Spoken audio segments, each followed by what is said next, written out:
Good evening, folks. This is Sunday, the 6th of March, and this is the Factivist Report.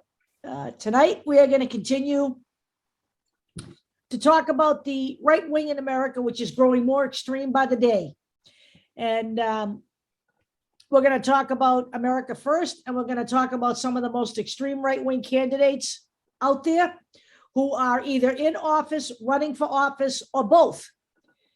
Some of them may be looking to move up from where they are right now. But one thing's for certain, if you are among the people who are just sitting on the sidelines, you might want to reconsider that, because we are looking at full frontal fascism here in this country. And it's time for everybody to wake the fuck up. Dave, go ahead. So before I get into it, I'm going to tell you a little bit about what I'm going to be covering.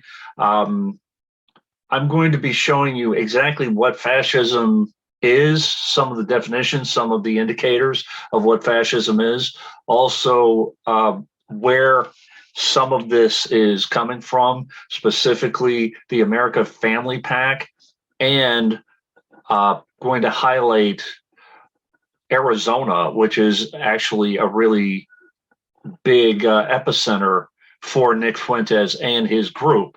But before I get into all of this and the rise of fascism and what's going on and all the different people, I noticed an article from 2017 from the Wharton School.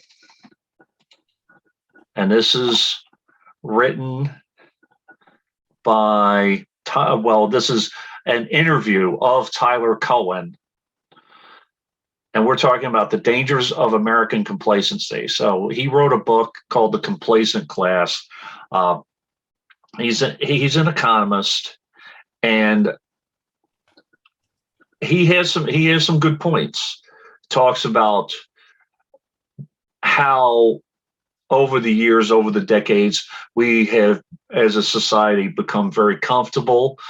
We don't really want to come out of our bubble and really do much, which opens the door for opportunists and for fascists to walk in the door and take over. There is something called NIMBY that they talk about, which is not in my backyard, which can be a geographical thing, and it can also be a class thing. Like, well, I'm not gay. Why should I worry about it? This isn't happening in my neighborhood. Why should I worry about it? There was another thing that they called NIME, which is not in my election year. So why should I worry about Arizona when I'm in New York and nobody's running in my town? They talked about the comfortable class, which is for the most part, white America, that they're well fed and well protected. But the immigrants are very restless, and they are willing to work hard to get what they want, which is what makes the white supremacists very uncomfortable. So Can I just interject that when you're talking about that not in my backyard thing? Yeah. I live in Massachusetts. Why should I care about what happens in Arizona? Let me give you one little acronym that you should be very concerned about. It's called ALEC. And what we have here is a very big, strategic, concerted effort to install far right-wing extremist Republican governors in states across this country. And those Republican governors will cookie cut any kind of legislation that's filed in Arizona. You elect an extremist, you elect a member of the GOP. And I'm sorry, but I'm rolling everybody together right now, because all I see from the GOP is them sitting back and allowing their party to be taken over by extremist right-wing people. If you are sitting back and watching that, then you are part of that, as far as I'm concerned. You have seen in the state of Texas the abortion law that creates neighbors as people who spy on their neighbors and can turn them in, can sue them if they get an abortion after 6 weeks. Okay, so you have now people becoming bounty hunters against their fellow citizens. In the state of Florida, they just enacted a law called Don't Say Gay, and they're using the same cookie cutter to be allowed, people to be allowed to sue teachers if they talk about critical race theory or anything that is not approved under the auspices of the little dictator of Florida. This is all what you should be concerned about, folks. Eventually, it will all come home to roost in your state. And what Deb was talking about, are some of the traits of fascism, some of the things that fascism creates. This is an article from Big Think. This is basically a platform that was created, I believe it was 2007, but there are different people who write and such. And this particular article is called 5 Qualities of Fascism. Is the U.S. anywhere close? Our position is yes, we are close. We're very close, actually. Very close. So this is by Paul Ratner. And he's been working with them for many years. So goes into the origins of fascism, which started in Italy, Mussolini, back in 1919. But here are the things that you should watch for. Number 1, fascism thrives in militaristic societies. We have the largest military on the planet. So I believe we qualify there. The other thing is, I want to point out to you that a vast number of people who participated in January 6, 2021 had military backgrounds. Yeah. We not only have a very militaristic society, but we have a military that has been infiltrated by extreme right-wingers and white nationalists. And the 3 retired generals who said that we should be concerned about another insurrection in 2024 have openly stated that the military needs to eradicate their ranks of these people before 2024. Absolutely. Number 2, fascists reject liberal democracy. And I'll give you an example, which I'm going to get to in a few slides down the road. Governor Ducey of Arizona stated that he would much rather have a white nationalist in office than a Democrat. That's a problem.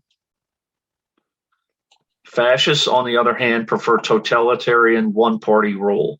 Again, I've heard over and over again, the Republicans want to eradicate the Democratic Party.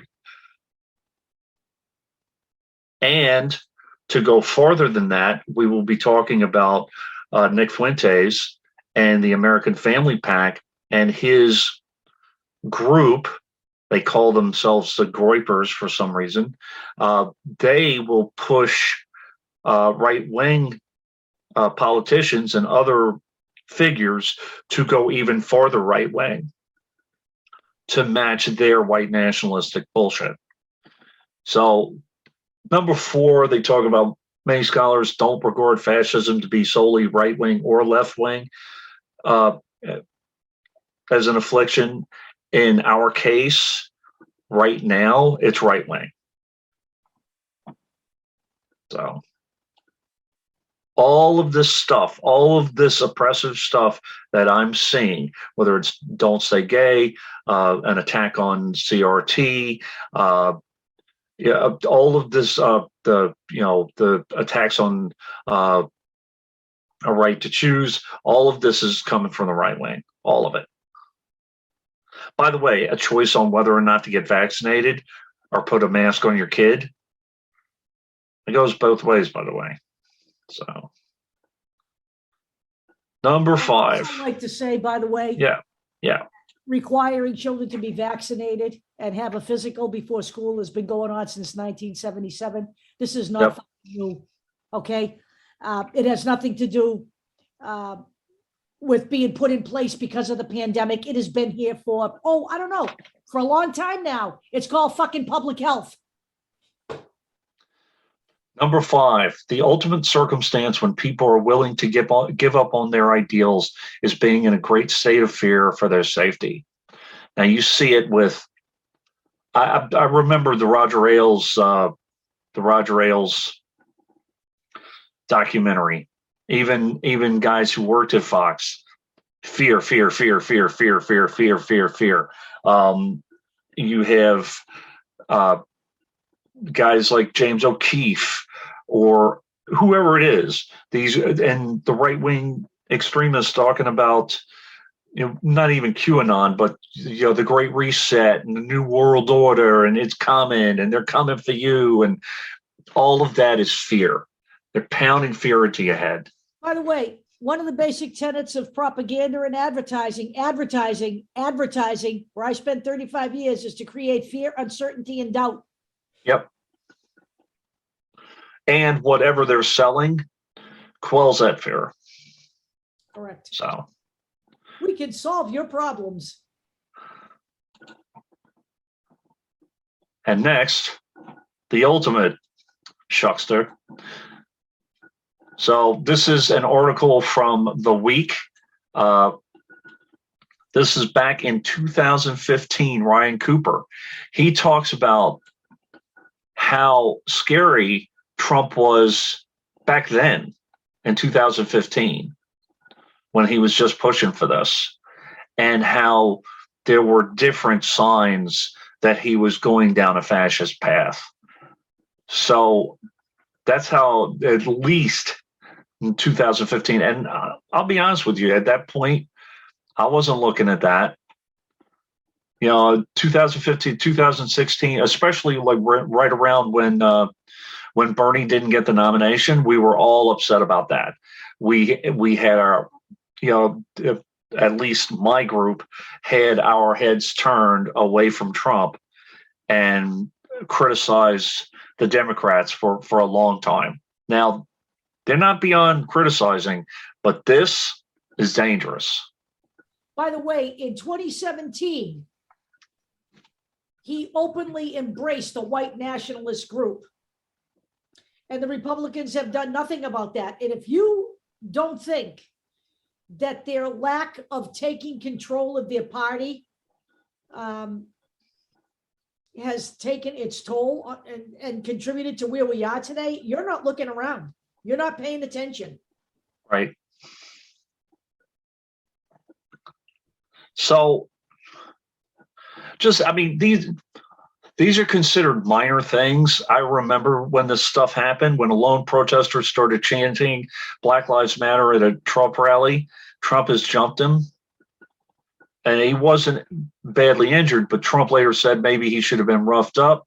Hours later, he lied about witnessing Muslim crowds celebrating 9/11 and retweeted nonsense racist garbage from a literal neo-Nazi.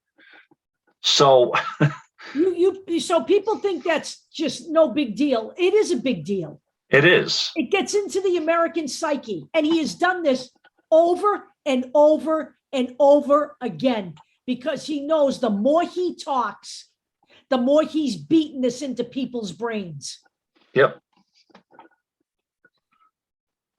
He's a reality TV star. He gets it.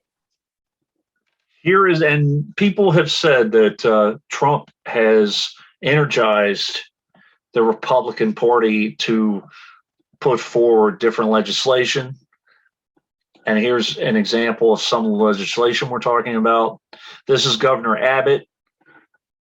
Texas governor directs state agencies to investigate gender-affirming care for trans youth as child abuse. Now, who is he? He's nobody. I would like to, can I just add something? Because I put this in my video this morning. Yeah. Okay.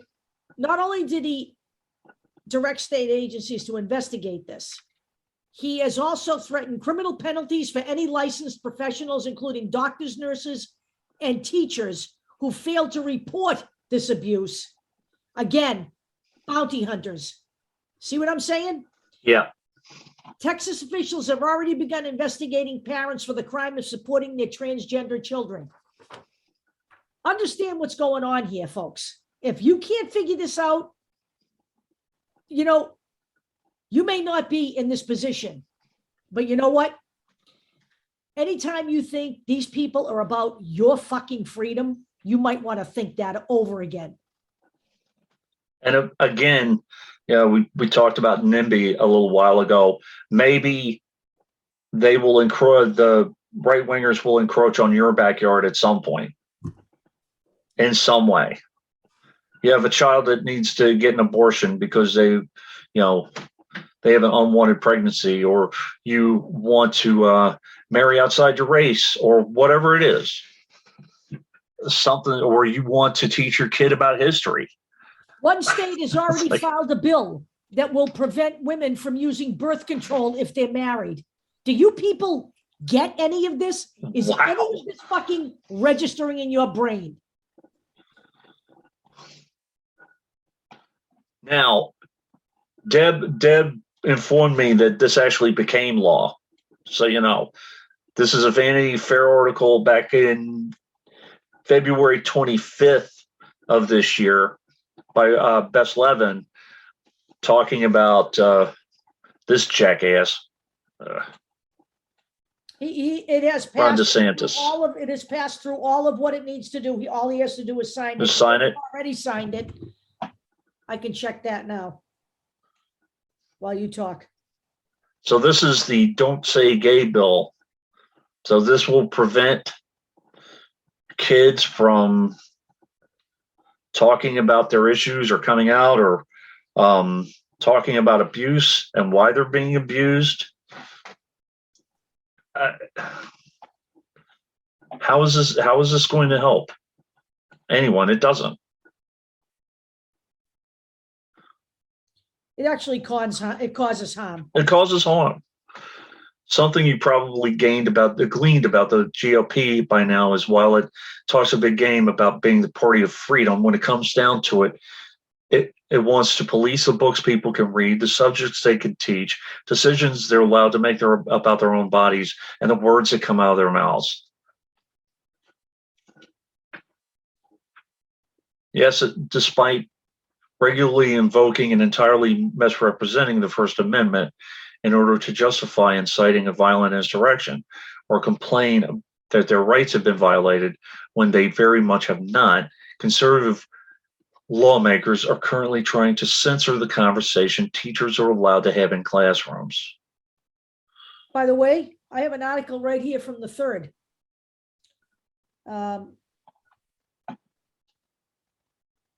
Apparently, the high school students in Florida are up in arms over this. Good. Thousands of Florida high schoolers protest Don't Say Gay bill. That's what needs to happen. Yeah. To happen. He has already signaled his support for the bill. By the way, he pushed the bill before it even went through the House. Okay, he was an open supporter of that. The only thing that will stop that from becoming law is enough outrage from the people. And again, you know what? If you're complacent, you know what? All of this shit's going to come down on you, and you're going to live with it. Deb, do me a favor. Can you give me that article later? I'll put it in the sources. Yep. Or include it in the sources. Because, again, especially if it affects you, but even if it doesn't affect you, I have been part of a union for a very long time, and I say, what affects one brother or sister could potentially affect all of us. So you have to remember that. Now, this is a New York Times article. This is from the Learning Network from last month. I'm not going to read this whole thing, but this is coming from students and what they feel about the banning of books from their school libraries. And they're speaking out on it, and they're speaking against it. Again, that's what needs to happen. The students are the ones that are being affected. By the way, let me just say this. This is a test. Because if you don't think they're going to go after public libraries after this, you're out of your minds. Okay? This They're pushing the envelope as far as they can and seeing how far the people are going to allow them to go. This is how fascism gets pushed in a nation. I'm going to say this once and only once. Yes, as a parent, you have a right to dictate what your child can look at while the child is a minor. You do not have the right to dictate what everyone else can look at that has minor children. That's up to the parent. You don't want your kid reading. Heather has two mommies. You don't let them read the fucking thing, but you do not ban books. Right. So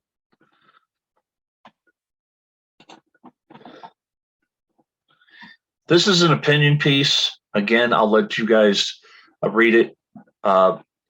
This is by Tracy Rogers. She's an independent writer. You see them on Muckrack and that kind of thing. This is Black History Month. Don't ban our history. Teach it.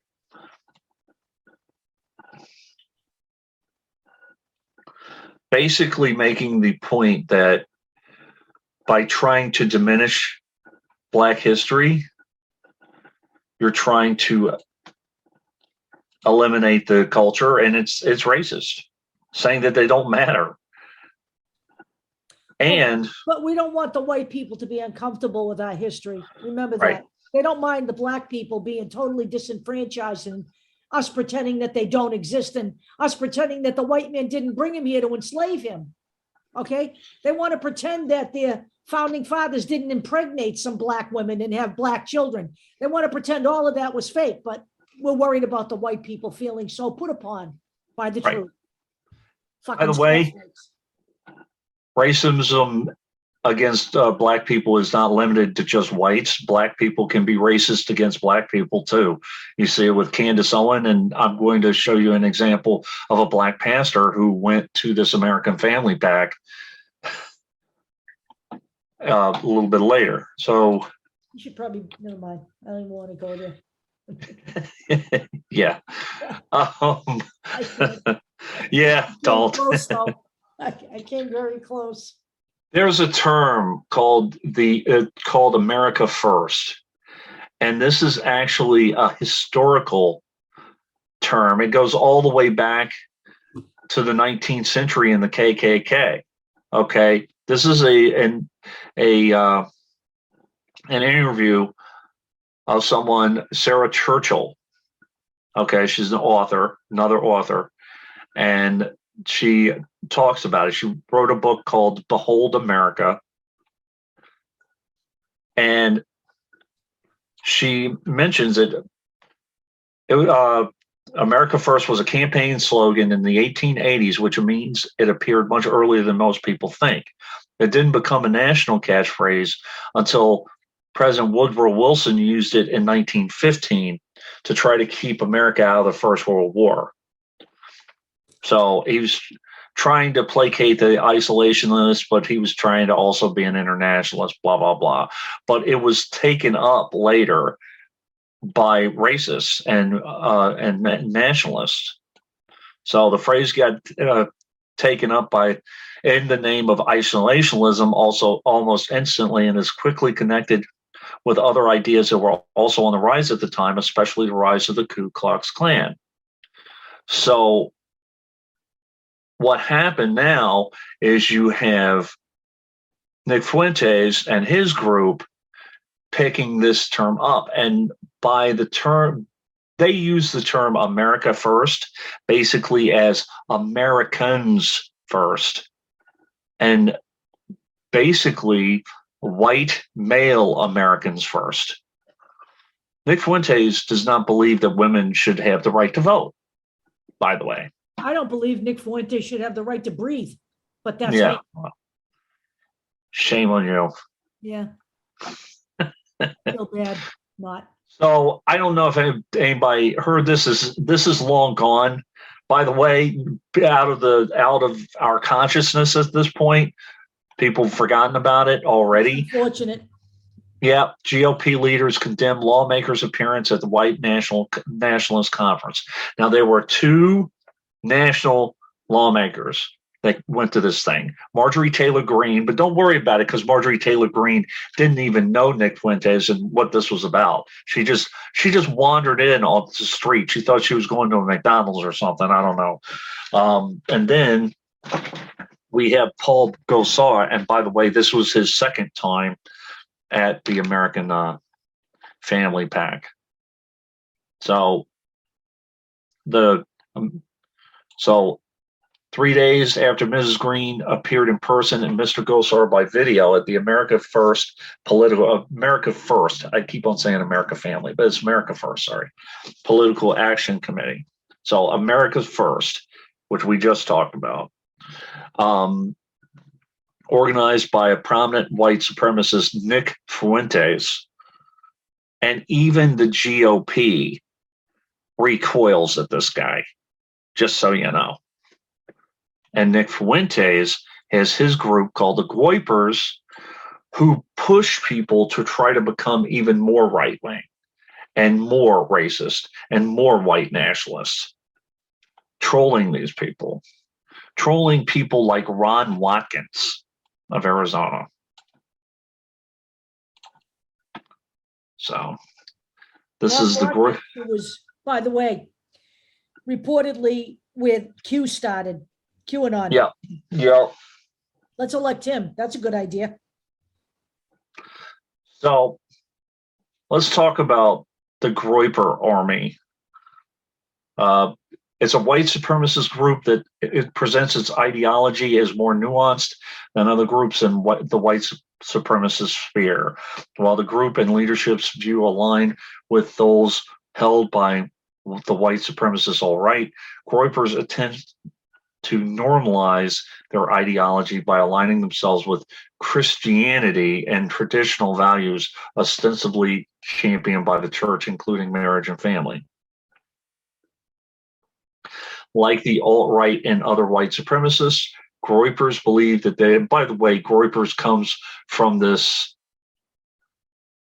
name that these guys just came up with.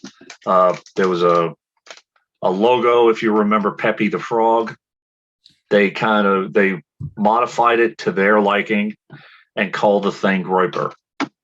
That's the best thing. We can't find if there's no fucking idea what Groyper means. All I know is it sounds like groper in my book, but that's exactly. Believe that they are working to defend against demographic and cultural changes that are destroying true America, which is a white Christian, and I would argue male white Christian nation. Yep. So they identify themselves as American nationalists who are part of the America First movement. To these guys, women are sperm banks. That's all they really are. Okay. Yeah. And amazingly enough, there are a lot of women who are in this group or support this group, which is, honestly, it's amazing to me. Again, there are women on the right who believe that their role in life is to be second to men. There are women on the right who are Christian women who have been taught that over the years, that they subjugate themselves to their husbands and their significant others, whatever that is. As I've said to you, there are people filing bills to prevent women from using birth control during marriage. If anybody thinks A Handmaid's Tale is just a fucking nice little story, I know women who can't watch it because, just take a fucking look around, folks. I mean, it doesn't take rocket science to figure this out. You don't have to be on the IQ scale to see what's going on here. Ironically enough, The Handmaid's Tale is one of those books they're trying to ban. Exactly is. So they identify themselves as American nationalists who are part of the America First movement. To the Groypers, America First means that the U.S. should close its borders, bar immigrants. And by the way, remember, immigrants are they're all immigrants. All of these immigrants, what they think are immigrants are very, as a general rule, I don't want to completely, but they consider to be very hard workers and very active, as opposed to white America who just sits on the couch and they're, Twitter warriors or whatever. So oppose globalism and promote traditional values like Christianity, and oppose liberal values such as feminism and LGBTQ rights. So I'm not going to go any further than that, but this is what we're talking about. Well, they justify, it's right here, they justify their racism and their anti-Semitic actions as essential to preserve the American tradition. This is all, and people, you can just get off the fucking memes for a while and go back and read actual American history or world history. This has all been done before, people. Okay. And by the way, America first.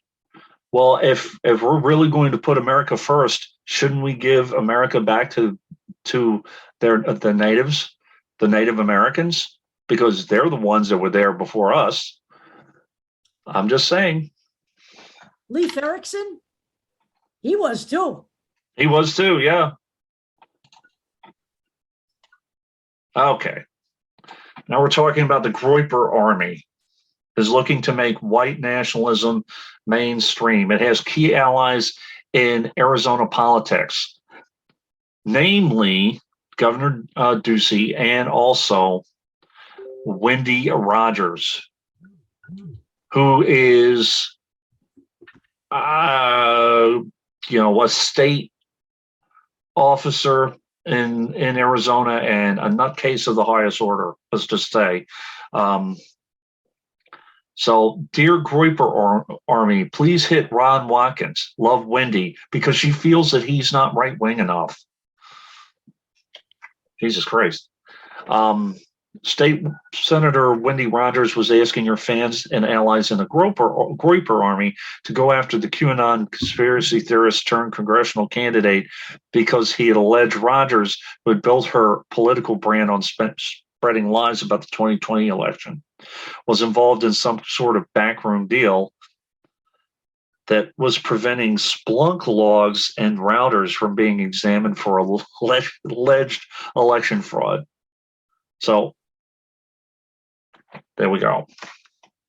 Now, it's just so up. It's amazing.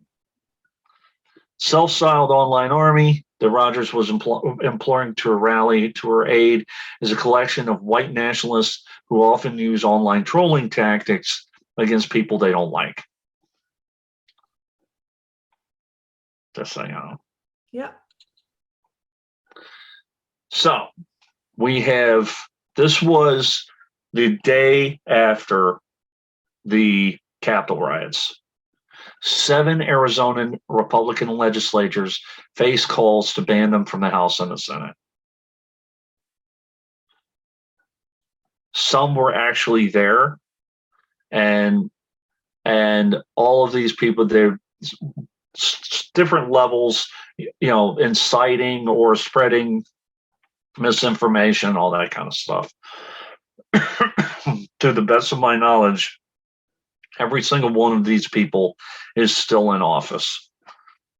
Just so you know. So when the Republicans tell you there's no room for any of this bullshit in their party, they're lying to you. Just so you know.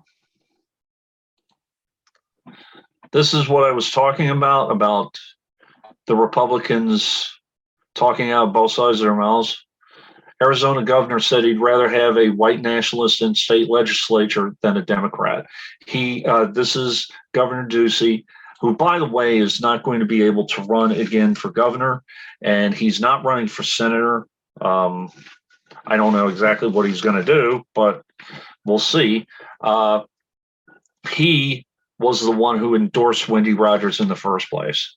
And after she made certain comments, which we'll get to in a minute, he deemed them as, what was it, reprehensible or whatever? No, he didn't even say reprehensible. He just said there's no place for anti-Semitism in the GOP. This guy literally brought her into prominence. There's plenty of room for it in the GOP. Right. And then he it's all over. And then he turned around and said that she was a better candidate. Right. So, Scam me, okay? And let me just say this. People out there sitting on the sidelines, watching this, shaking their heads about free speech and defending these people, if you can't see all of this, I don't know that I can help you. I don't know that any of us can help you. right. A straight line connects Governor Doug Ducey to Wendy Rogers, to a Holocaust-denying racist. That is Nick Fuentes, by the way. So Ducey's political action can spend as much as $500,000 to elect Rogers. $500,000 fucking dollars to elect a freaking white supremacist witch.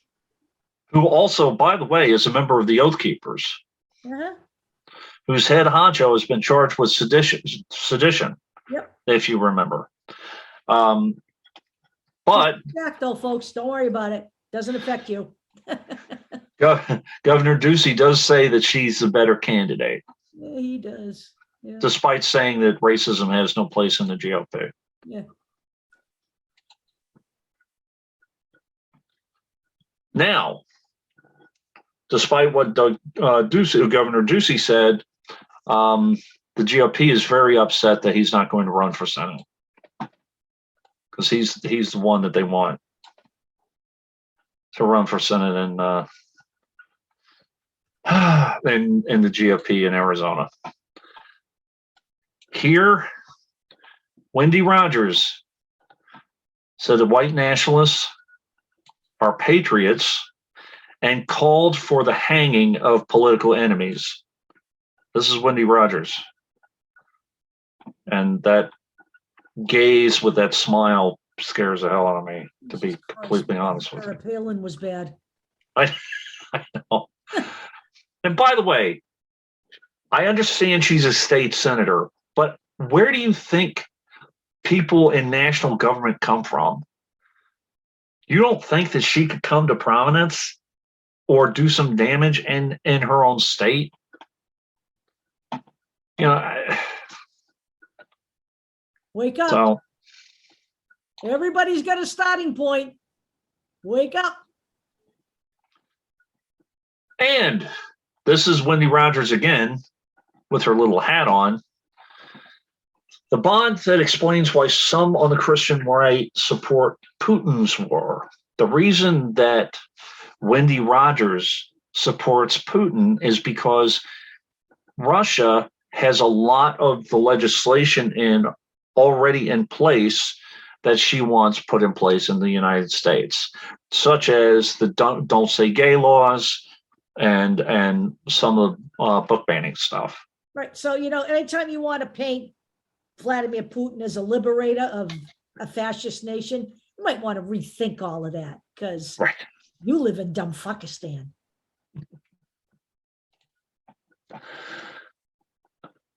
So I want to talk a little bit about, I know we were talking about America First. I keep on saying American families. I don't know why, but America First PAC. Elected officials support white supremacist events. There were 4. Okay. Marjorie Taylor Greene from Georgia, Lieutenant Governor Janice Mcgagin, which I'm going to talk about a little bit, Paul Gosar from Arizona, and Arizona State Senator Wendy Rogers, all elected officials. So here you have your little advertising. Again, advertising. On the right, you have Wendy Rogers with her cross. CRT is anti-white, GAB, free speech, America First, do not comply. Yeah. Trump won, decertify 2020. What flag is underneath the American flag in that? I can't tell. The one on the right. Oh, the one on the right. It looks like a to me it looks like a fucking Christian cross, but I don't know. There's a I don't know. cross on there. Let me see. I mean, it may very well be. Not sure. Yeah. But the other one you have Janice Mcgagin talks about CRT and blah, blah, blah. Fauci lied. Let's go, Brandon. You know, the Israel flag covered by the rainbow flag covered by the American flag. So this is all advertising, all branding. Yeah.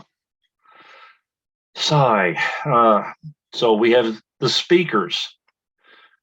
Georgia Rep. Marjorie Taylor Greene announced as one of the two mystery speakers at AFPAC, probably a mystery speaker because she didn't know what the hell she was walking into, according to her. So Greene went on to speak of the troubles targeting the youths in America, likely appealing to the young demographic of Kuipers. The youth are tasked with upholding and fighting for the Constitution and stopping the Communist Party of the United States of America. When a reporter later questioned Greene about why she attended a white nationalist conference, she claimed not to know who Nick Fuentes was. So we have a white supremacist, Vincent James, discrediting BLM, portraying Black Americans as an inherently violent group of people, stating that the U.S. criminal system is not broken, but the minority population might just so happen to commit the majority of the crimes. There you go. And by the way, when you read this, POC, I had to make sure I got this right, was people of color. They're not talking about themselves. They're not talking about pieces of crap. They're talking about people of color, just so you know. Can I tell you what that flag is? Yeah, what is it? It's a Christian flag. Okay. Okay. So it's a red cross, which represents the blood Christ shed on the cross for those who trust him. The blue in the background behind the red cross symbolizes baptism, by which we identify Jesus. It can also symbolize the kingdom of God. Okay. And the white flag represents the purity of Christ our Savior. Okay. Yep. And if you want, Dave, I can send you the Christian flag coloring page. Oh, please. That's what we do after we're done. So I'm going to make it rainbow. If you don't mind. Go ahead. So, Deb, all right, are you ready? Are we ready? I am. Okay. All right, Vincent James. Vincent James referenced great replacement tropes heavily in his speech, asserting that the American people are being replaced by those who advocate for the destruction of whiteness and wish to dismantle the very culture that made this country the most prosperous on the planet. And again, I dispute that. What about the Native Americans? Right. Native Americans were not polluting the country. They were, they were doing their thing Genocide. until They had more respect for the country than these people do. Right. And by the way, if they're worried about being replaced by other people, get busy, impregnate your wives. If that's what you want to do, go ahead and do it.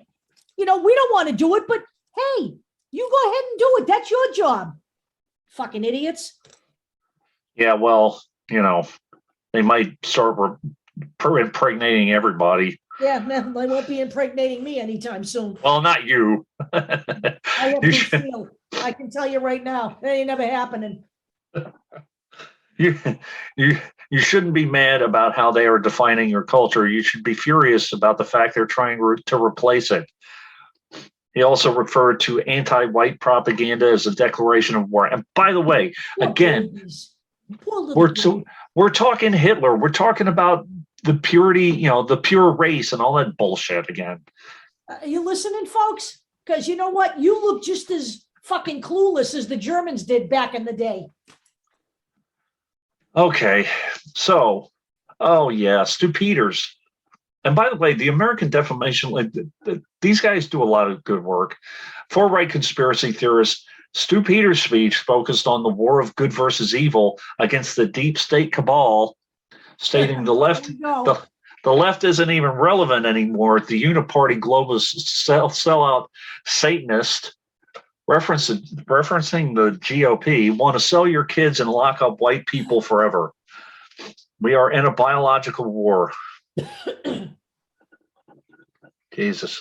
You need to deploy. You need to activate in your city, your state, and in your country. He highlighted that America's enemy is Satan himself, who is flooding our schools with blood libel against white people and allowing an Islamic insurgency in Minneapolis in which Tony Fauci serves as Satan's minion. Peter's asked why Dr. Fauci isn't hanging by the end of a noose somewhere. The crowd responded by hang him up, hang him up. Are you fucking people serious? First of all, let me just tell you something. They're worried about an Islamic insurgency. Anthony Fauci's fucking Italian. You're a little fucking mixed up, okay? Shut the fuck up. I mean, these people, you know what? These people are dangerous people. Do you understand what's going on here? I really just can't believe how clueless Americans are. I really can't. I think they're almost more annoying than these people are. Now, this is Wendy Rogers. She's big in this thing. And you can find a couple of videos on her and some news articles on her. And if you hear her talking, but she basically went on to praise Nick Fuentes. That's basically what it was. And praise Fuentes for being the most persecuted man in America. This thing. So we have Andrew Torba, who's CEO of Gab, talking about America as a Christian nation, need of a great restoration, made a reference to the synagogue of Satan, which is often an anti-Semitic reference to Jews. He said, tolerance is not a Christian virtue. God has zero tolerance. We are made to hate what is evil. Without hatred, we cannot understand love. Yes, I am hateful. I hate evil. I hate Satan, and I hate the Antichrist. God has zero tolerance with regards to sin. God rebukes the synagogue of Satan. That's actually not fucking fact. Right. God does not have zero tolerance to sin. If you don't have a sword, then sell your cloak and buy one. I think it's time for American people to rise up and force it in the face of evil. And by the way, was Andrew Torba there when Jesus was alive and when God was around? I mean, does he have a personal, does he have a personal line to God? Does God visit him at night and give him all of these things on a fucking Yes. Yes, he talks to him on Gab. These people are fucking idiots. And you know what? The people who follow these people, they're fucking idiots too. I'm on a roll tonight. I don't care who I'm fucking insulting. All right? Get off of Gab if you're not already off of Gab. We got off of Gab months ago. I didn't really ever really get on it. Paul Gosar, which I'll talk about a little later. He's an Arizona rep. It's another winner. Jesse Lee Peterson, a black pastor and radio talk show host. That's all you need to know. Forget the black part. He's a radio talk show host. But he ended giving one of the most racist speeches of the evening, talking about how whites built the country and the blacks are destroying what the whites have created. Peterson stated, "I may not know your country, but I know black people, and their hearts are filled with evil." Well, he must be talking about himself too, then. Yep. Right? He's black. So Peterson also said white people are the most attacked people on this side of heaven today. They accuse white people of everything. He added, white people built America with the help of God. If black people are smart enough to build a country, why don't they build Africa? And by the way, let me correct him on something.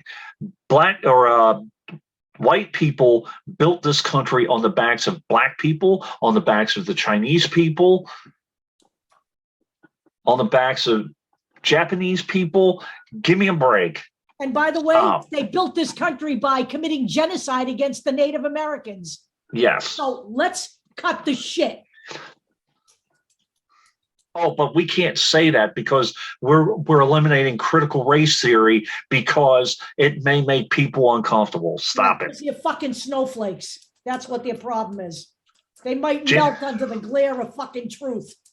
I'm gonna two more of these. I think there are more than after that, but two more that I really want to talk about, and Deb knows who I'm talking about. Janice Mcgagin, Lieutenant Governor of Idaho, praising the America First PAC, saying keep up your good work fighting for our country. Discussed her anti-masking and anti-vaccine policies around COVID-19. And by the way, she's running for governor of Idaho. She can fucking stay in Idaho with the rest of the niggas. Joe Arpaio, former Arizona sheriff, states, I have the reputation of being the biggest racist in the country. The statement was met by huge applause. Yay! And then Arpaio seemed taken aback, saying, what are you clapping for? I'm not. Well, by the way, let me just say this about him. He's been at this since George W. Bush was in office. He's not new to the game. You know, he's a fucking showman. What are you clapping for? I'm not. He's full of shit. Okay. Yeah. So let's talk about Janice Mcgagin for a minute. Oh, actually, no. This is someone. Oh, yeah. Okay.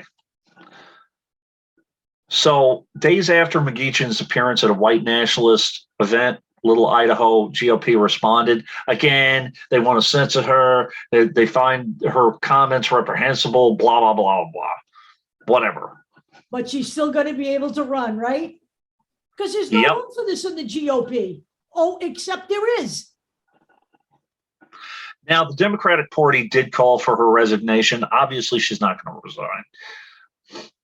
And you know, let me also just say this, okay? Stop calling these people fringe actors in the GOP. They're not fringe. They are the GOP. You know, we had 147 GOP legislators vote to overturn the election, 147 who are serving right now, whether it's because they firmly believe it or whether they were afraid to buck Donald Trump, does not matter. They did it, okay? So when you're talking about people like this and all you do is censure them and you slap them on the wrist, but you don't fucking toss them and impeach them for their position, then there's plenty of room for this in the GOP. By the way, she's not, none of these people are fringe because they're actually in office. They are influencing legislation. They're pushing legislation. Right now, they are mainstream. You want to make them fringe again? Vote their asses out or push them out by calling for their impeachment. Now, this is an article from the Idaho View this is from the Lewiston Tribune, actually, March 4th of 2022. This is, I guess their staff, but these are some facts about Janice Mcgagin. Okay. She went to this thing. She went to the conference and then bemoaned about association. Oh, she didn't even know who Nick Fuentes was. She didn't. Number one, you do your research before you go to an event. Okay. As an elected official, if you don't understand who you're speaking to, then you know what? You probably should not be in office because you certainly don't fucking look at anything then.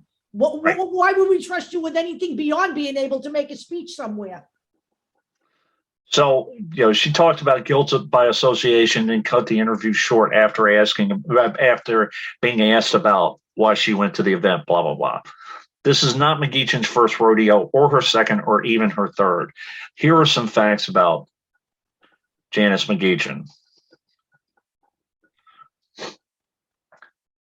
So we have, let me see here.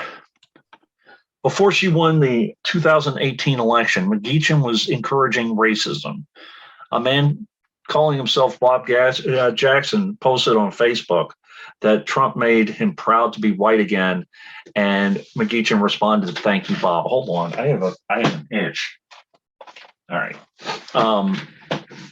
So I want people to see the pattern, because she has a distinct relationship with a group, with a racist group called the Three Percenters.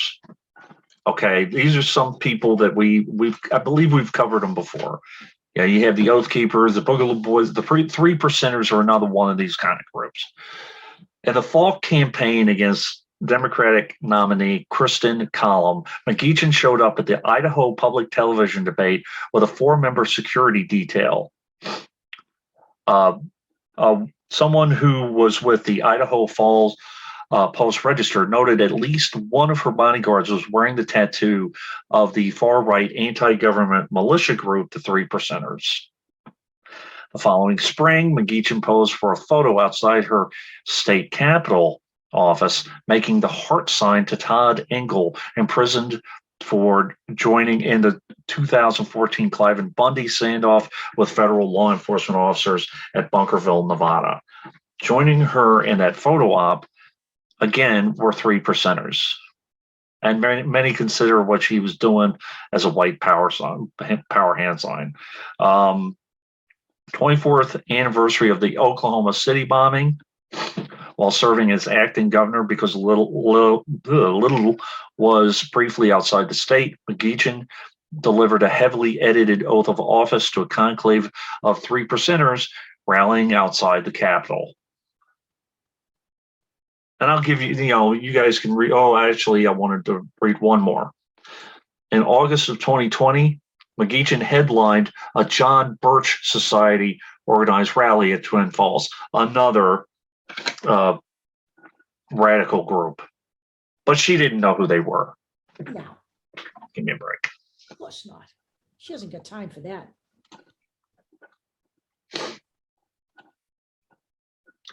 Why it might help that some Republicans deny that political violence is legitimate. This is an article from the Washington Post. I wanted to put this in here because you get this rhetoric that, by the way, while censuring 2 of the members for investigating January 6th, they're talking about the rioters engaging in legitimate political discourse.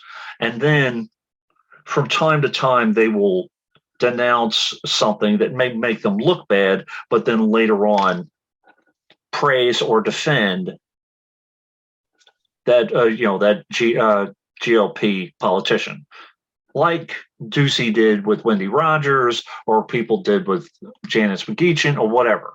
Right. So just threw this out here because this is another person who's running for governor, or was going to run for governor. She might still be. Lisa Marie. She's perfect for the GOP. Yeah. She can use that as a fucking campaign shot. It's perfect. Yeah. Booked on a theft charge. Yeah. Just saying. Yeah, she's perfect. She fits right in. The rest of the cretins. This is Paul Gosar. Okay.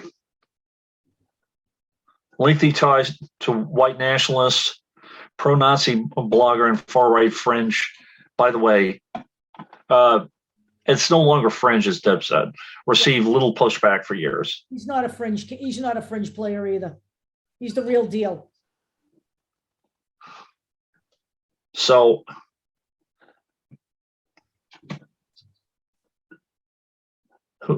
wow, I actually didn't know this. Since 2018, when Gosar dined with an European extremist who called for banning Islam from Europe, the far-right Arizona lawmaker has boosted the profiles of local anti-Semites, attended a conference organized by a prominent white nationalist, and repeatedly shared content from a Holocaust denial website. And by the way, this guy is the keynote speaker for the America's first PAC. So this guy is considered an important guy, and this guy needs to be voted out. But you have to, the problem is in Arizona, you have a bunch of lunatics, and you have to make sure that the evil you're voting out is not replaced by a bigger evil, unfortunately. By the way, Yes. Paul Gosar's sister thinks he's insane. Yeah. I have that article too. I can put that in.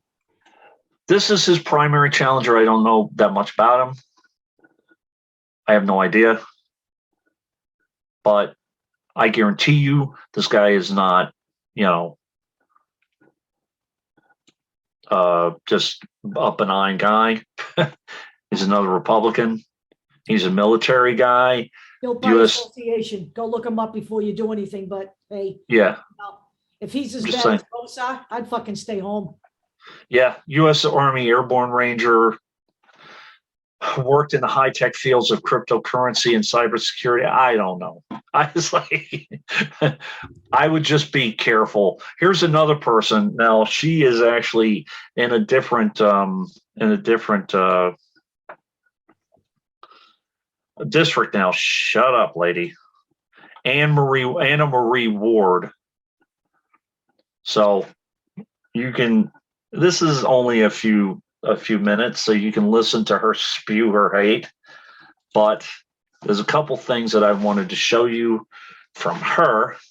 This is her page running for the 1st District in the Senate. Originally, I thought that her and Gosar were in the same district, but he's not, because he moved in 2013. He moved to District 4. So here's a couple things I wanted to show you. Number one, she has a truck for the friggin' trucker thing. This is her truck. I don't know if she's in DC right now. It's possible. Number two, she has a new apparently a new TV show on TNT. I mean, honestly, this looks like a freaking television show. It does. This guy, Steve Gissell, he's actually also running for office. So, the Yavapai County Republican Outsiders, sponsored and hosted by Founding Fathers. Now, I believe Founding Fathers is a bar. So, but no, actually, it's an outdoor flea market kind of thing, I think. Now that I remember. So, it's more Paul Gosar stuff. And remember, Paul Gosar, he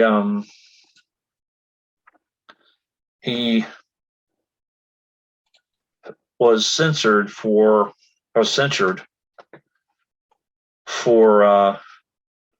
stupid videos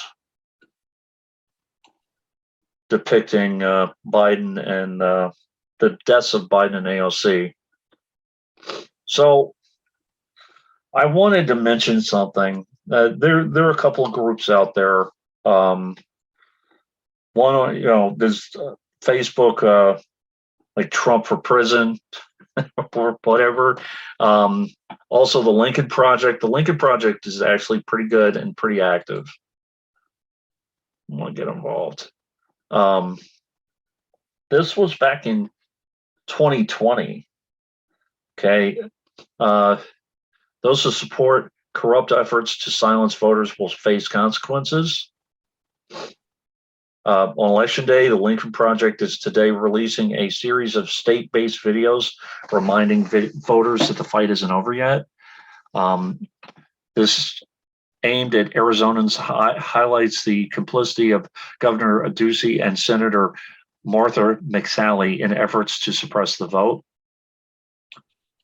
So this is a Republican, or not right, but a conservative website. And they're coming after their own guys. So, Trump administration. The guy running against Gosar is considered a moderate Republican. There are 2 Democrats running. Yeah. But it's a very heavy right. It's extremely red. It's extremely red. So it would be very difficult to But they have win. to do it anyway. They have to do it. Oh, absolutely. And honestly, if they get like 45% of the vote, that would be a giant win. Right. They'll be making progress. Yep. So I wanted to January 6th panel subpoenas six more in fake GOP electoral scheme. This is actually yeah.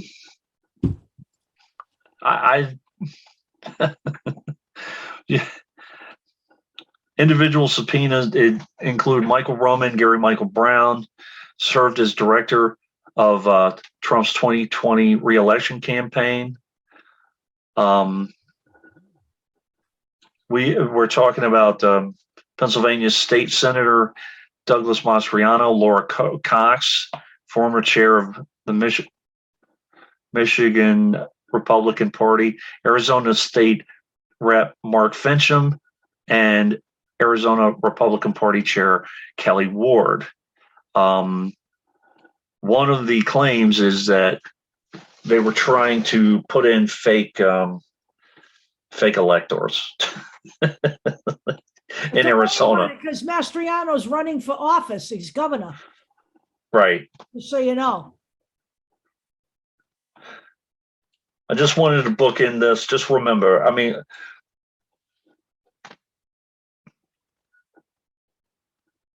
it's all well and good to go on Facebook and bitch and moan about whatever, but if there's something, if you are on I'm not going to encourage the right wing to activate because they're already there, but we need more left wingers. We need more people on the left to take a look at this stuff and push back. And push back. Look, and stop saying it doesn't affect me. You know, what was that saying about good people who do nothing? You know, right. You got to do something, folks. This is, you know, once this is in place, it will affect you. It affects everybody once it's in place. And it's well on its way. They are not the people who will stay home come election season. They are not the people who will stay quiet. They are not the people. I mean, they don't have the majority. All it takes is you people sitting back on your asses and letting it happen. I mean, I'm just being honest here. This has happened before in history. This is not the first time.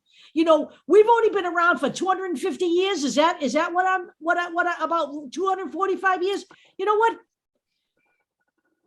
These people are out there Googling how long empires last because they're dying for this country to fucking fall so that they can take it over. Wake up, people. There's a reason why Greece has been around since, I don't know, for how many fucking 40,000 years? Wake up. Wake up. By the way, the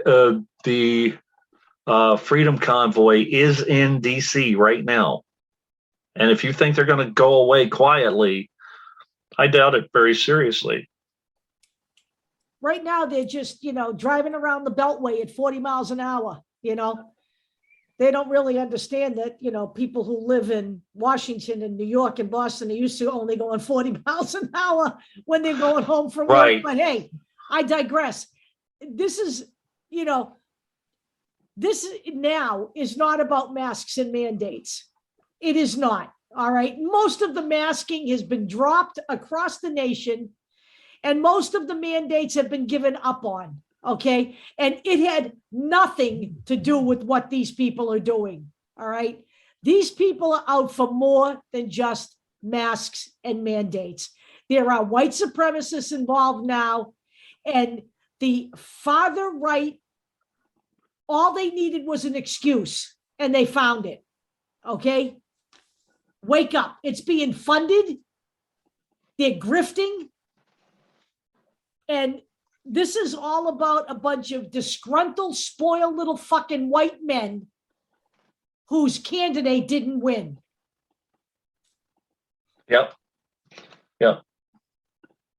And even if to me, these guys feel like a loss is a win because they learn through the loss, and they're going to just keep on plugging and plugging and plugging and plugging until they do win. They don't see anything as a loss. No, They see no, they don't. everything as the next As an step. opportunity. The Yep. next step, the next Yep. step, the next step. This time we did this. Next time we'll do this. Next time we'll do this. And they learn as they go along. Yep. Wake Yep. up. I'm serious. Arizona is a bad state. I looked at it. Idaho is not good. By the way, Oklahoma, you have Florida, Texas, Florida, Texas, Georgia, Pennsylvania, Ohio. anything south of the Mason-Dixon line? Not good. Anything south of the Mason-Dixon line? Not good. I'm sorry. I'm calling it like I see it. Many of these people have not accepted that they lost the Civil War. It is a reality. That's why we fly the Confederate flag. Virginia was a loss because even though, you're like, that's considered South probably. They had a chance, but Youngkin is dangerous too. He's very dangerous. He is. And he's going to be around for a while now. So we have to somehow turn this around and find a way to strategically get this thing back on track and away from the far right extremism. And then you guys can start bitching and moaning about money in politics again and actually do something about it. Ha ha ha. We are not here to tout the virtues of the Democratic Party completely and say, and be cheerleaders. No, but these guys are dangerous. The right wing is dangerous. Period. Let's look. If you don't see that, let's take it from a pragmatic standpoint. Yeah. Let's just say it's a question of base. Right. The Democrats know who their base is. Right? Yeah. The right wing knows who their base is. Correct. One is going to prevail in this battle. And you know what? It had better be the Democratic Party base, because that means freedom for everybody. Let me give you an example. You see the trucks now. You see the trucks in Washington. Nobody's sending out the army to shut them down. They're being allowed to do what they can do legally under the law, which is protest. Okay? If they shut down a bridge, maybe they'll be removed. You have to expect that. Okay? When we went to the convention, we were taught how to bridge the fence and then sit down and put our hands behind our back to be peaceful about it. You know what? This is how things get done here. Okay? You don't see the Democrats trying to oppress the right wing in this country. All right? It's the other way around. So today, on Friday, I believe it was Friday, Tim Kaine filed a bill that will help out people who have long-haul COVID symptoms. It's not just for Democratic people, it's for the country. This is what public servants fucking do. This is why you elect public servants. That will benefit. If you're thinking that the only people who have long-haul COVID are left-wingers, you're pretty stupid. There are plenty of people on the other side who have it as well. This is what government is supposed to do, is assist the people, serve the people, help meet their needs. It is not the role of this government to tell people what they can and cannot read, what can and cannot be taught, because it might make white people uncomfortable. It is not putting parents in the role of being oppressors. You deal with your children, you leave the rest of it alone to those parents. This is what autonomy is. Right. The legislation that is being filed by the GOP is oppressive across the board in every fucking state where there is a GOP governor, with the exception of the state of Massachusetts. I want to mention something. People might during this video say, "Well, Dave, why didn't you mention Kirsten Sinema?" I'll mention her now. She is a symptom of what is wrong with that state, by the way, because she is moving to the right in order to keep her job. Okay, she was touted as an LGBTQ champion. However, she voted against voter rights. You can't have, you can't do one and not do the other, and only support one group. It doesn't work that way. Well, if she loses, then it's going to be completely red. Well, it's already red. What good? It's the same thing with, it's the same thing with Joe Manchin. Okay. By the way, Joe Manchin is not serving his constituents either, because the largest coal union asked him to change his vote on Build Back Better. Why? Because they know coal is going away, like it or not. And those families will need help. Yep. And by the way, serves one person, Joe Manchin. Well, and whatever Alec. Right. He also serves Alec. Right. He used to be, by the way, what was he, the chairman? Co-chair or chair? Was he the chair? Alec, which is a very right-wing cookie cutter bill organization. So I rest my case there. Joe Manchin and Kirsten Sinema are the kinds of Democrats that need to go. And we have called for people to primary them and get rid of them. It is worth the risk, honestly, of having those seats go to a Republican, because guess what? They very rarely vote in step with Democrats. So you're not losing much. They need to go. And Manchin now is turning around and creating his own scaled down Build Back Better. And by the way, he's probably listening to his donors and backers, what they can tolerate or stomach, so that he can continue to, stay in his seat. He needs to go. Yeah, when you have legislators from the GOP standing up at the end of a session after you voted on voter rights, when you have them walking up to you and you're shaking your hand and shaking your hand, you know what? Go. Get back, Loretta. Go back to where you once belonged. Right. But just switch to the Republican Party. That's what I mean. Go. And even Manchin was like, well, would you rather me switch to independent? Go ahead. Go the fuck ahead. Because you sure as hell aren't a Democrat. Go ahead. How often do you vote with the Democrats? Give me a break. Go ahead and be an independent. Be the next king. I don't give a shit what you do. Right. Kirsten Sinema used to be in the Green Party. And then in order to run, she became a Democrat. And then in order to keep her job, she's basically voting as a Republican. There you go. So how far is she going to go? How far is she going to go? We all know the Arizona is extremely red, and it's getting. I mean, when Mitt Romney is saying it's too far right, like holy shit.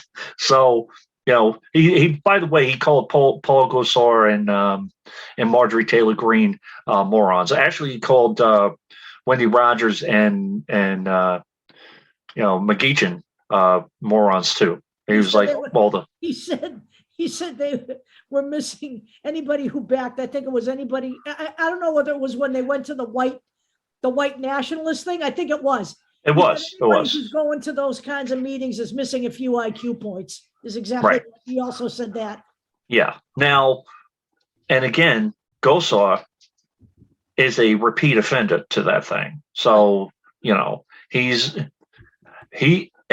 he, to me, is the most dangerous one because he didn't even apologize. Even freaking Marjorie Taylor Greene kind of backtracked. Yeah, well, kind of backtrack, like, oh yeah, I got caught again. Wait a minute, let me look good, and then I'll go back and do the same thing in about a week. Right, No, right, exactly. Give me a break. By the way, what's the name? Can you remember the name of the woman with the gun? The red dress. What state was it? That's Nevada. That's Nevada. Another winner. A winner every time. Nevada's another one. We'll get there. We'll get there. Yeah. Baywatch gunslinger. Yeah. That's I posted that on Facebook. I don't know if anybody's seen it, but she's 51 years old, very large chested, and she's dressing like a 19-year-old going on spring break. I mean, seriously. By the way, with the fucking gun strapped around her waist in a bright red dress. And a bright red. She's a gunslinger. She's like I don't know what she is. She's the Nevada version of anybody who remembers Lauren Boebert's ad when she ran. She ran strictly on "Don't take my guns, Beto." Whatever the fuck that was. It wasn't Beto. It was. Yeah. Well, Beto is. Hold on. Let me see. Let me see if I can find her. She's running on the gun thing too. I mean, it seems to be a thing out there in that there part of the country, the wild, wild west, I guess we should call it. Michelle Fiore. Yes. Yeah. Hold on. Let me see if I can find. That's like, oh my lord. You almost Why don't not? hear the fucking voice. Oh Lord. Member of the Las Vegas City Council. She's running for governor. Yep, she's running for governor. Oh Lord have mercy. Hold on. Yeah, it's incredible. It's like a Baywatch ad. I mean, seriously. Hold on. Oh my God. I mean, cue the cheesy 80s action music. There she is. The first Republican female majority leader. Oh my God. Somebody help me.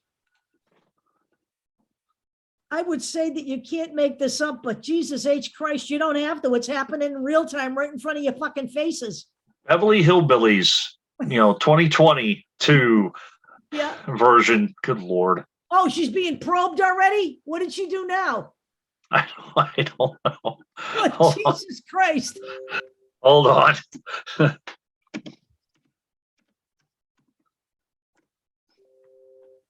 No. Oh, that could have possibly been bad. It was 2021. Campaign finances. Yeah, what else? Let's see here. Why not? Oh, stop it. I didn't do it. Nice picture, by the way. Good Lord. Investigation in the campaign finances, blah, blah, blah. Federal prosecutor.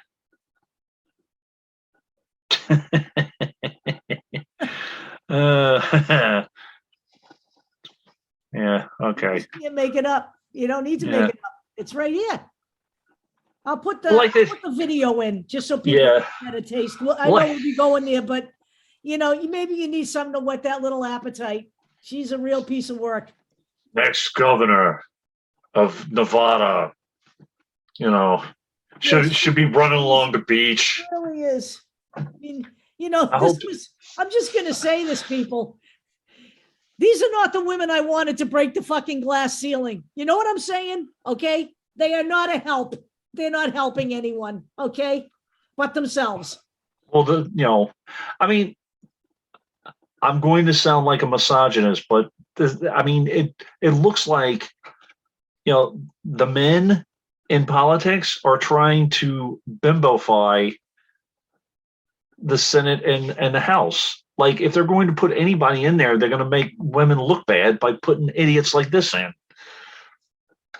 Like Wendy Rogers or Michelle Fiore or Lauren Boebert or, Marjorie Taylor Greene. There are capable women out there. Whether you like her or not, Elizabeth Warren, she's an intelligent woman. You know what? You have to wonder about a couple of things here, though. Yeah. You don't have, on the right, you don't have any problem with men voting for women like this, as long as they match their ideology. It's on the left where people seem to have a problem voting for people who are women who do match the left's ideology. Right. So AOC. I've heard, look at, again, the right knows what it's doing. It seems to be the left that doesn't fucking get it. And I'm sorry to say that because I am decidedly on the left. Okay? You better wake up. You really ought to wake up. I mean, this country is a country. It's a fucking piece of land. It's a landmass. It means nothing on its own. It is as good as the people that inhabit it. There are somewhere around 535 legislators, and then you have the president, and then you have his staff. Right. What can that be? 600 people, 700 people total in government? 335 million Americans. Take responsibility for some of this, okay? Take responsibility for some of it. Sitting back on your ass is not the solution to this. And by the way, I don't want to hear anybody ask, well, are you running? Number one, I can't because of the Hatch Act. I'm a federal employee. Deb isn't going to do it. I'm pretty sure because she's tired and she don't want to hear you shit. No way. I'm not starting a fucking nightmarish political career at 68 years old. I'm not running. Okay. Right. I don't have to run. Okay. We always hear about how the young people are going to save us. Well, you know what? You better wake up too. You can't even save yourselves. Let's go. Let's get it done. We've been speaking out for years. I've been speaking out for 5. Deb's been speaking out for way longer than that. Actually, I've been speaking out for longer than that too. Through the union. So, what are you guys doing? Stop worrying about the people who are on these things, just trying to inform you. Stop with that bullshit too, because it's also just another excuse to do nothing. To do nothing. Well, what are you doing? More than you. How's that? I'm afraid so. It's really true. So I'm going to close this out now that I've successfully alienated some more people. But you know what? Have a wonderful weekend, everybody, and fuck all of you. Not too snowflaked out, but you know what? You people really do need to clue. I really don't dislike you. I'm trying to push you. Okay, something's got to happen here. That looks like the left is fucking awake. Okay, it's getting worse. It's really getting worse. There are just 2 more seconds. There are far right candidates everywhere in New York, in California, everywhere, Minnesota, everywhere. Even those that you think are far liberal, they're throwing shit on the wall, just trying to see if it can stick. And eventually, some of it will. We have to push back. What they need to do is take it a little at a time. A little at a time. You're not gonna, Massachusetts is a weird state. All right. We had Charlie Baker for 2 terms who decided he didn't want to run again. Of course, Donald Trump hated Charlie Baker because Charlie Baker didn't listen to his bullshit during COVID. And Charlie Baker did what he needed to do to protect the people of the state. I give him credit for that. So he was never a Trump favorite. And now Trump has taken full responsibility for seeing that Charlie Baker is not coming back to run for a 3rd term, where there are no term limits in Massachusetts for governor, by the way. Okay. So Charlie Baker has decided he doesn't want to run again.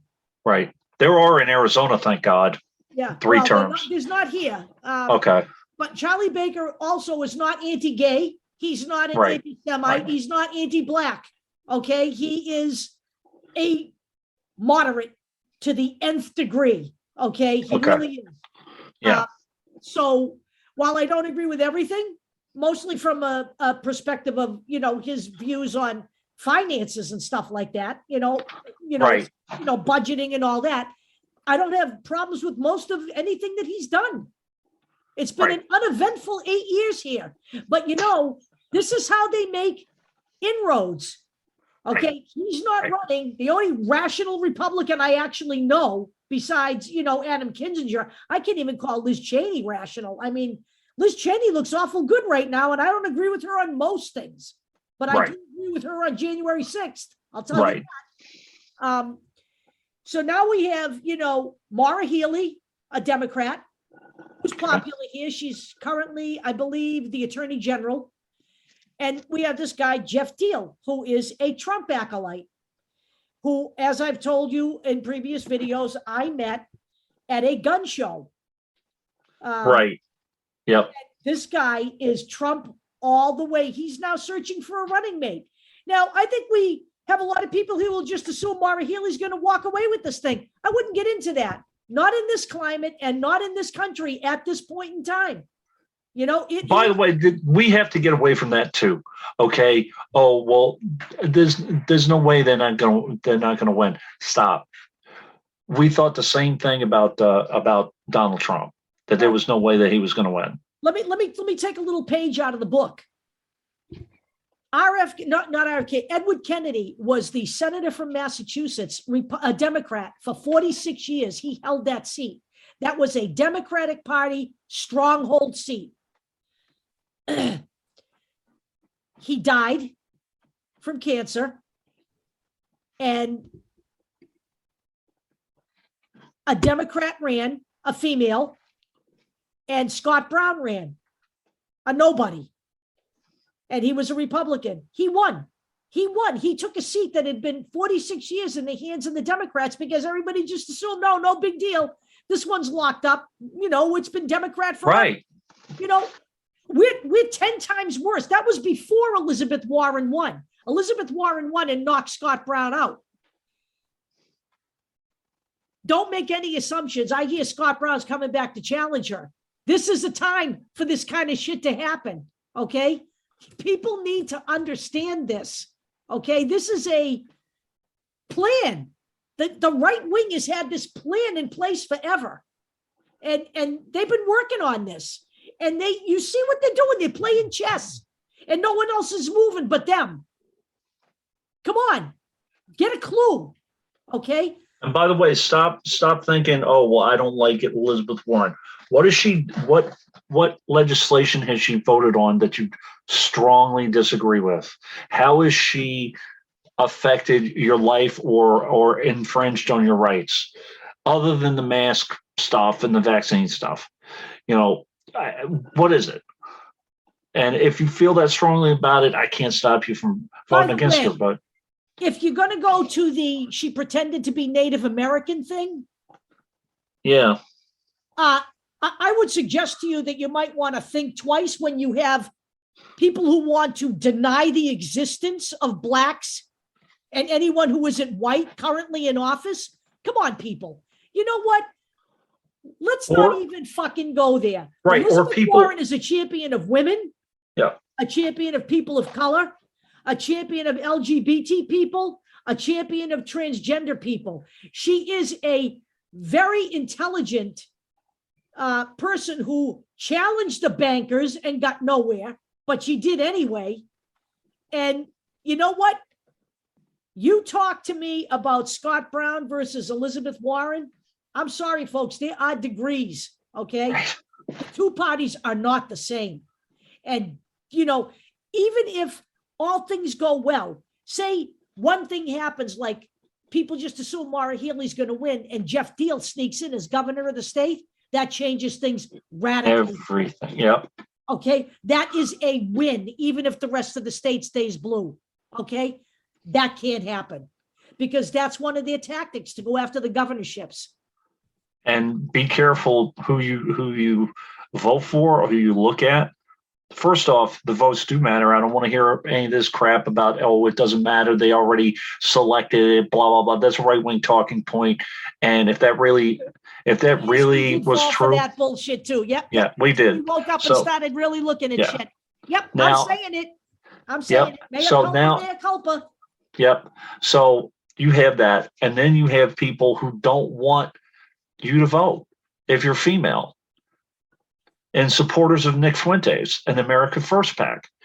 So be careful who you vote for. Be careful who you select, because the very person you select may be infringing on your rights. Eventually. Eventually. Eventually you'll all be, what do we say? Irrelevant to them. Trust me. Right. All right, gang, I'm stopping the recording. I know. It's sad. You're sad to see us go, aren't you? Later. Bye, everybody. We'll bring cookies next week.